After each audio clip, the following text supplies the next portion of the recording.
اور وراثت میں انہیں حضور اکرم صلی اللہ علیہ وآلہ وسلم کا امامہ مبارک ملا، تو انہیں پیر پگارا کا لقب دیا گیا اور وہ پیر پگارا اول بنے۔ تاریخ گواہ ہے کہ بر صغیر میں بدترین اور ظالم انگریز حکومت کے دوران بھی اس گھرانے نے، اس خاندان نے باقاعدگی سے اور پابندی سے شریعت پہ عمل کیا، اور ان کے زیر نگراں ایک فوج تشکیل کی گئی، ایک ایسی نڈر بہادر فوج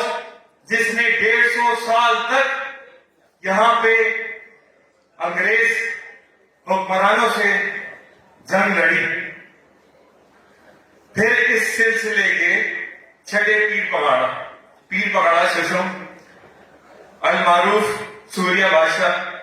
شہید سید صفت اللہ شاہ، ان کی بہادری اور ایمان کی پختگی کی وجہ سے انگریز حکمرانوں کو اتنا ڈر، اتنا خوف ہو چکا تھا کہ وہ یہ اندازہ نہیں، یہ یقین کر چکے تھے کہ اس خاندان کی، اس گھرانے کی موجودگی میں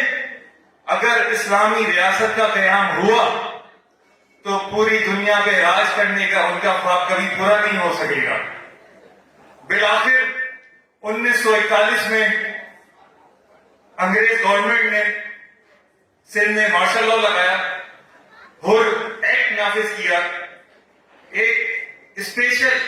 ایکٹ نافذ کیا کہ حر ہونا ہی ایک کرمنل آفینس ہے، اور مارشل لا لگانے کے بعد پیر شہید صفت اللہ شاہ المعروف سوریہ بادشاہ کے اوپر جھوٹے مقدمات بنا کر ان کو گرفتار کیا گیا۔ گرفتار کر کے سن 1943 میں 1943 میں انہیں حیدرآباد کی جیل میں پھانسی دے کے شہید کیا گیا، اور ان کی شہادت کے 4 سال بعد اسلامی ریاست ہمارا وطن عظیم پاکستان وجود میں آیا۔ تو جب وطن کو لہو کی ضرورت پڑی، سبھی سے ہی پہلے یہ گردن جھکی، ہم ہی سے ہی کہتے ہیں اہل وطن ہمارا وطن ہے تمہارا نہیں، مگر یہ سلسلہ یہاں پہ رک نہ سکا۔ 1992 میں 1952 میں پیر شہید صفت اللہ شاہ المعروف سوریہ بادشاہ کے بیٹے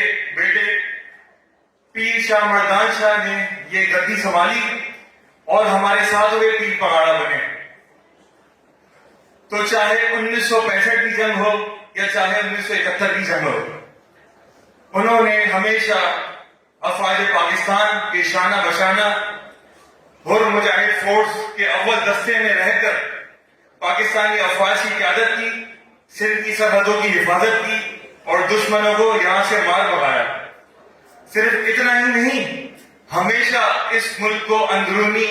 اور بیرونی سازشوں سے اور دشمنوں سے بچایا، اور سن 2012 میں وہ اپنے خالق کی حقیقی سے جا ملے۔ تاریخ گواہ ہے کہ ہر دور میں مسلمانوں کے مد مقابل ظالم اور جابر حکمران ہیں، کبھی نمرود تو کبھی فرعون تو کبھی یزید، مگر ہماری بدقسمتی کہ یہ سب کے سب فتنے ایک ساتھ ہی موجود ہیں۔ لیکن ہمیں ڈر نہیں، کیونکہ اس دور کے بھی سوریہ بادشاہ ہمارے 8ویں پیر پگارا سید صفت اللہ شاہ موجود ہیں، اور ہماری خوش نصیبی ہے کہ اس دعوت میں ہمارے درمیان کے بڑے صاحبزادے سید محمد راشد شاہ تشریف فرما ہے، اور میں ضرور چاہوں گا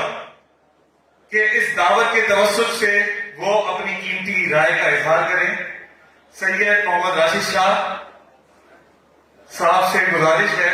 کہ اسٹیج پہ آئیں اور اپنی قیمتی رائے کا اظہار کریں۔ آپ سب کی بھرپور تالیوں میں شیر سندھ سید محمد راشد شاہ۔